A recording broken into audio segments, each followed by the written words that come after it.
அஸ்ஸலாமு அலைக்கும் வரஹ்மத்துல்லாஹி வபரகாத்துஹு. பர்கத் என்றால் என்ன தெரியுமா? நான் சொல்கிறேன். பல மாதங்கள் கடந்தும் மருத்துவரை பார்க்க வேண்டிய நிலை வராமல் இருப்பதும் பர்கத் தான். குறைவாக சாப்பிட்டாலும் மன நிறைவாகவும் திருப்தியாகவும் இருப்பதும் நம்மளுடைய பர்கத்து தான். உங்களிடம் இருக்கும் பணம் மாத இறுதி வரை போதுமானதாக இருப்பதும் பர்கத்து தான். ஒரு நாள் முழுவதும் எந்த கெட்ட செய்தியும் இல்லாமல் அமைதியாக கடந்து போவதும் பர்கத்து தான்.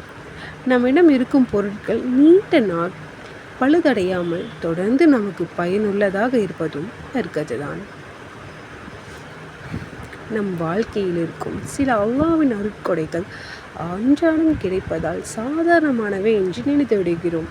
உண்மையில் அவை ஒவ்வொன்றும் ஒரு பர்கத்தாகும்.